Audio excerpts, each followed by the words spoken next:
বাসায় যাওয়ার পরে আমি কাপড়ও খুলতে পারিনি, খবর পেলাম যে উনি আর নেই। আমি বাসায় যে বসতেও পারিনি। আরে ফোন দিয়ে বলে আপু তাড়াতাড়ি আসেন, সবাইকে জানান। আমার এখন ওইটা ফিল হচ্ছে যে এই কণ্ঠস্বরটা আর শুনতে পারবো না। অবশেষে না ফেরার দেশে পাড়ি জমালেন জাতীয় চলচ্চিত্র পুরস্কার প্রাপ্ত অভিনেত্রী অঞ্জনা রহমান। শনিবার বঙ্গবন্ধু শেখ মুজিব মেডিকেল বিশ্ববিদ্যালয়ে চিকিৎসাধীন অবস্থায় মারা যান তিনি। শিল্পী সমিতির সভাপতি মিশা সওদাগর তার মৃত্যুর বিষয়টি নিশ্চিত করেছেন। অঞ্জনা রহমান টানা 10 দিন ধরে অচেতন অবস্থায় রাজধানীর একটি বেসরকারি হাসপাতালে ভর্তি ছিলেন।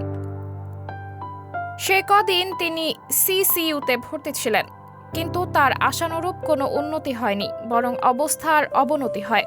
তাই বুধবার রাতে তাকে বঙ্গবন্ধু শেখ মুজিব মেডিকেল বিশ্ববিদ্যালয়ে ভর্তি করা হয়েছিল। জানা গেছে 15 দিন ধরে অঞ্জনা অসুস্থ।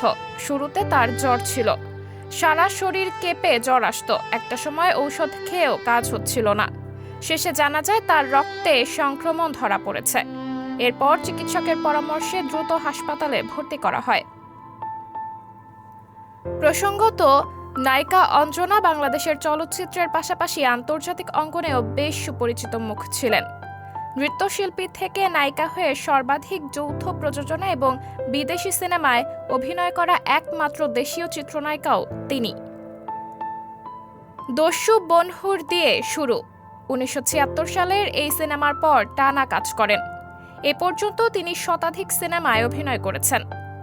পরিণীতা ও গাংচিল এই অভিনয়ের জন্য দুবার জাতীয় চলচ্চিত্র পুরস্কারও পেয়েছেন। সাবরিনা জলিল, সবার কথা।